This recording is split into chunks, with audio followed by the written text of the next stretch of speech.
22 جنوری کو مانسہرہ میں اپنی انتخابی مہم کے پہلے جلسے سے خطاب کرتے ہوئے مسلم لیگ نون کے قائد میاں نواز شریف نے اعلان کیا کہ اگر انتخابات کے بعد ان کی حکومت قائم ہوئی تو مانسہرہ میں ہوائی اڈہ تعمیر کرنے کے علاوہ اس شہر کو ریلوے کے ذریعے کراچی اور موٹر وے کے ذریعے بالاکوٹ، کاغان، ناران، چلاس اور بابوسر سے جوڑا جائے گا۔ اس کے علاوہ عوام کو سستے پیٹرول، گیس اور بجلی کی فراہمی کے علاوہ روزگار کے مواقع بھی فراہم کیے جائیں گے۔ جلسے میں حاضرین کی تعداد اور جوش و خروش سے معلوم ہوتا تھا کہ نواز شریف اس حلقے سے بڑے مارجن کے ساتھ جیتیں گے، جبکہ ان کے مد مقابل تحریک انصاف کے حمایت یافتہ امیدوار شہزادہ محمد گستاس خان کا صرف ایک مطالبہ تھا کہ 8 فروری کو صاف، شفاف اور غیر جانبدارانہ انتخابات کے ذریعے پاکستان کے عوام کو اپنی مرضی کے نمائندے منتخب کرنے کا موقع فراہم کیا جائے۔ 8 فروری کو پولنگ کے بعد جب نتیجہ سامنے آیا تو نواز شریف شہزادہ محمد گستاسب خان سے 25,000 سے زیادہ ووٹوں کے مارجن سے ہار چکے تھے، یعنی یہ کہنا بے جا نہ ہوگا کہ بیانیہ کارکردگی پر چھا گیا۔ پنجاب اور خیبر پختونخوا میں پی ٹی آئی کے حمایت یافتہ آزاد امیدواروں کو اپنے مخالف خصوصاً پاکستان مسلم لیگ نون کے امیدواروں کے مقابلے میں جو کامیابی حاصل ہوئی ہے اس کے پیچھے بھی یہی محرک کار فرما ہے۔ اس خطے کی سیاسی تاریخ میں ایک برتر اور طاقتور بیانیے کی فتح کی یہ پہلی مثال نہیں ہے۔ 1940 میں جب قائد اعظم محمد علی جناح کی قیادت میں آل انڈیا مسلم لیگ نے ہندوستان کی تقسیم اور جنوبی ایشیا کے مسلمانوں کے لیے ایک علیحدہ وطن کے قیام کا مطالبہ کیا تو اس مطالبے کی مخالفت کرنے والوں میں آل انڈیا کانگریس کے علاوہ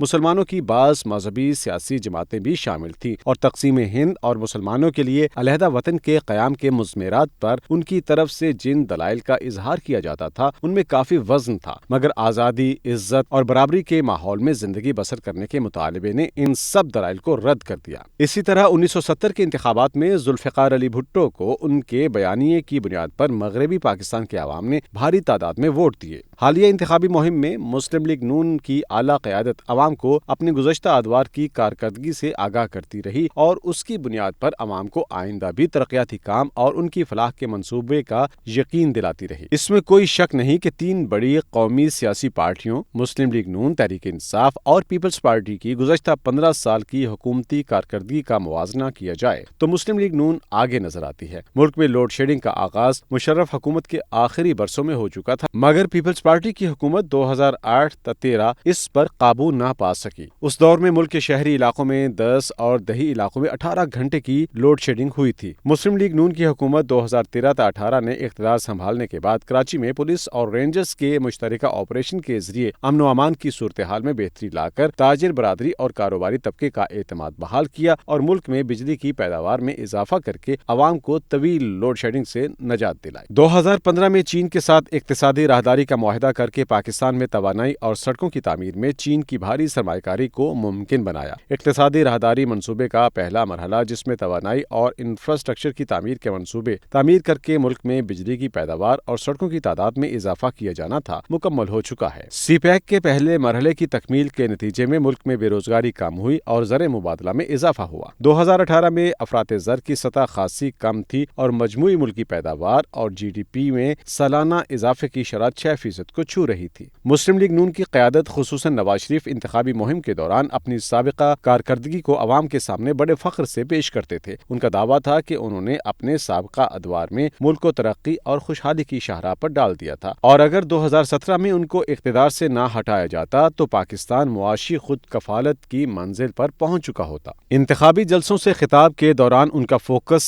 اس وعدے پر تھا کہ اگر ان کی پارٹی اکثریت کے ساتھ ایک دفعہ پھر برسر اقتدار آئی تو بقول ان کے وہ پاکستان کی ترقی اور خوشحالی کا سفر وہیں سے شروع کریں گے جہاں انہیں وزارت عظمیٰ سے علیحدگی کی وجہ سے ادھورا چھوڑنا پڑا تھا۔ مگر ووٹرز کی بڑی تعداد نے ان کے وعدوں کو نظر انداز کر کے پاکستان تحریک انصاف کے بیانیے کے حق میں اپنی رائے دی ہے۔ ان کا بیانیہ یہ ہے کہ حکومت میں تبدیلی کا حق صرف عوام کو حاصل ہے اور انہیں یہ حق بغیر کسی رکاوٹ اور مداخلت کے استعمال کرنے کا موقع فراہم کرنا چاہیے۔ دلچسپ بات یہ ہے کہ اس بیانیے کی ملکیت پر خان صاحب کے مقابلے میں نواز شریف کا حق زیادہ ہے، کیونکہ 2017 میں جن الزامات کی بنیاد پر انہیں وزارت عظمیٰ سے علیحدہ اور عمر بھر کے لیے سیاست کے لیے نااہل قرار دیا گیا، وہ قانونی ماہرین کی نظر میں خاصے کمزور تھے۔ اس کے علاوہ گوجرانوالہ میں پی ڈی ایم کے جلسے سے ورچوئل خطاب میں نواز شریف نے یہ کہہ کر پاکستان کے ہر منتخب وزیر اعظم کو عوامی مینڈیٹ کے مطابق اپنے اختیارات کے استعمال سے روکنے کے لیے راستے میں روڑے اٹکائے گئے۔